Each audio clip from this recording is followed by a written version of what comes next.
माझं YouTube channel हे जनतेचं कोर्ट आहे आणि माझ्या कोर्टामध्ये जनता जज आहे. हे वाक्य रील्स बघताना किंवा यूट्यूबवरचे शॉर्ट्स बघताना तुमच्या कानावर पडलंच असेल.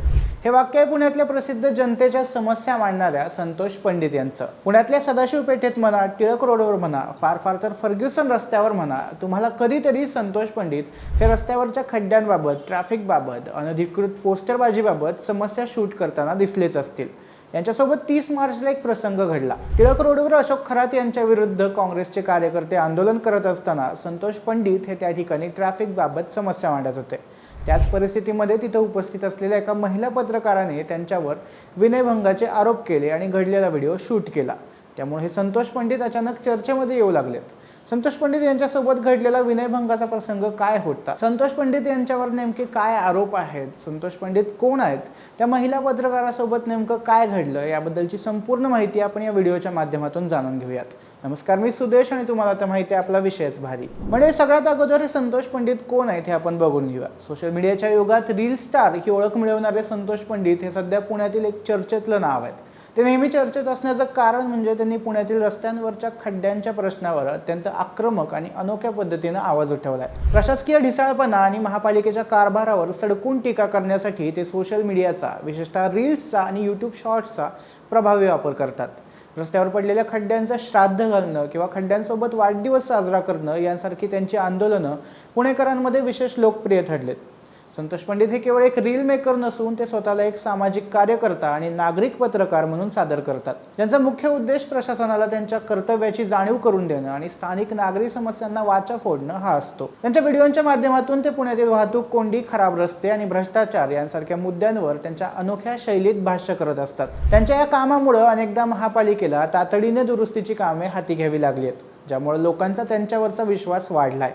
सामान्य माणसाचा आवाज म्हणून त्यांनी स्वतःची एक प्रतिमा तयार केली आहे. अनेकदा ते पुण्याच्या टिळक रस्ता, डेक्कन किंवा उपनगरांमध्ये प्रत्यक्ष आंदोलने करताना दिसतात. विशेषतः तरुणांमध्ये त्यांची मोठी फॅन फॉलोईंग असून ते आपल्या रील्सच्या माध्यमातून सामाजिक प्रबोधन करण्याचा व्हिडिओ बनवतात. मात्र गेल्या काही दिवसात संतोष पंडित हे एका गंभीर वादामुळेही चर्चेत आलेत.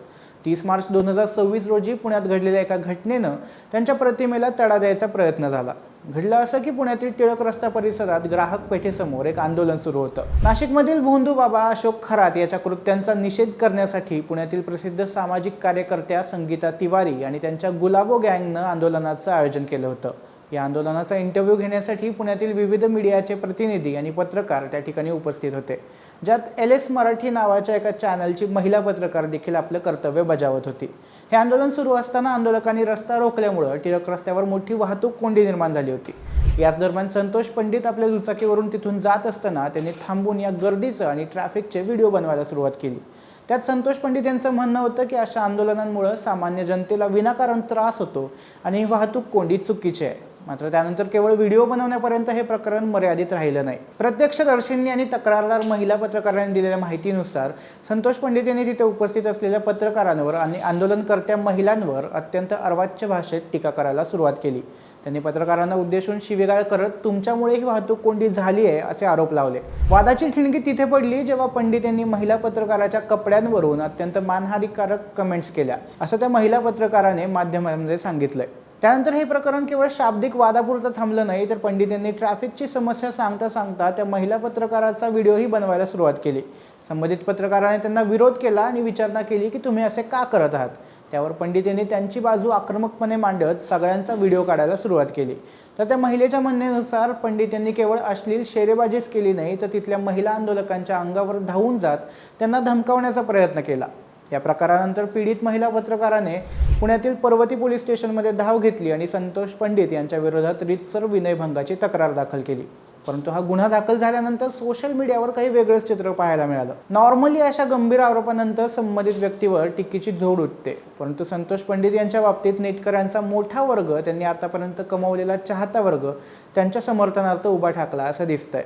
फेसबुक, इंस्टाग्राम आणि यूट्यूबवरच्या कमेंट्स पाहिल्या तर असं लक्षात येतंय की लोकांनी या प्रकरणाला विनयभंग मानण्याऐवजी जनसामान्यांचा आवाज दाबण्याचा प्रयत्न असं स्वरूप दिलंय. संतोष पंडित यांच्या बाजूने बोलणाऱ्या लोकांची बाजू अशी आहे की ते गेल्या अनेक वर्षांपासून पुण्यातील वाहतूक कोंडी, खड्डे आणि प्रशासकीय दिरंगाईवर कोणाचीही पर्वा न करता आवाज उठवत आहेत.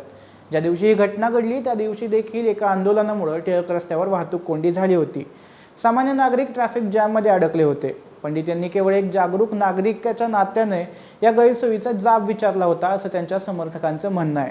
सोशल मीडियावरील प्रतिक्रियांनुसार संतोष पंडित यांचा उद्देश कोणा महिलेचा अपमान करण्याचा नव्हता, तर आंदोलनामुळे सर्वसामान्यांना होणारा त्रास उघड करण्याचा होता. नेटकऱ्यांच्या मते जेव्हा कोणी व्यक्ती प्रशासनाला किंवा व्यवस्थेला प्रश्न विचारते, तेव्हा तिला शांत करण्यासाठी अशा प्रकारचे कायदेशीर गुन्हे दाखल केले जातात. पंडित यांनी केवळ प्रश्न विचारले आणि व्हिडिओ बनवला, यात विनयभंग कुठे आला असा सवाल हजारो युजर्स विचारतात. अनेकांनी असाही आरोप केला आहे की संबंधित महिला पत्रकार आणि आंदोलनकर्त्यांनी स्वतःचा इगो दुखावल्यामुळे या वादाला विनयभंगाचं वळण दिलंय. सोशल मीडियावर प्रसारित झालेल्या काही व्हिडिओमध्ये पंडित आक्रमकपणे बोलताना दिसत असले तरी त्यात कुठेही शारीरिक छेडछाड किंवा विनयभंगासारखा प्रकार प्रथमदर्शनी दिसत नसल्याचा दावा त्यांचे फॉलोअर्स करतायत. तर पोलिसांनी दिलेल्या माहितीनुसार सोशल मीडियावरील जनमत यापेक्षा प्रत्यक्ष घटनास्थळावरील पुरावे आणि पीडित महिलेचा जबाब याला कायद्यात जास्त महत्त्व आहे. पोलीस तपास अधिकाऱ्यांनी स्पष्ट केलं की संबंधित महिला पत्रकार आपलं व्यावसायिक कर्तव्य बजावत असताना संतोष पंडित यांनी तिथं येऊन केवळ वाद घातला नाही, तर त्यांच्या कपड्यांवर टिप्पणी केली, जी विनयभंगाच्या व्याख्येत मोडते. पोलिसांनी यूट्यूबवर उपलब्ध असलेले विविध व्हिडिओ आणि CCTV फुटेज ताब्यात घेतलं असून त्यामध्ये पंडित यांचा आक्रमक पवित्रा आणि महिलांशी बोलतानाची चुकीची भाषा स्पष्टपणे दिसून येत असल्याचं प्राथमिक तपासात समोर आलंय. पोलिसांनी यावरही भर दिलाय की कोणालाही अभिव्यक्ती स्वातंत्र्याच्या नावाखाली किंवा समाजसेवेच्या नावाखाली सार्वजनिक ठिकाणी महिलांचा अपमान करण्याचा किंवा त्यांचा पाठलाग करून त्यांना धमकावण्याचा अधिकार नाहीये. या घटनेत भारतीय न्याय संहितेच्या कलमानुसार गुन्हा नोंदवण्यात आला असून संतोष पंडित यांना चौकशीसाठी नोटीस बजावण्यात आली आहे. त्यासोबतच पोलिसांनी जनतेला आवाहन केलंय की सोशल मीडियावरील अपुऱ्या माहितीच्या आधारे कोणत्याही निष्कर्षावर पोहोचू नये, कारण पोलीस तांत्रिक पुराव्यांच्या आधारे निष्पक्ष तपास करत आहेत. बाकी मंडळी, तुम्हाला संतोष पंडित यांच्यासोबत घडलेल्या प्रसंगाबद्दल काय वाटतं? संतोष पंडित हे चुकीचे वागले का? याबद्दल आम्हाला कमेंट करून नक्की सांगा आणि विशेष भरीच्या YouTube चॅनलला सबस्क्राईब करायला विसरू नका. धन्यवाद.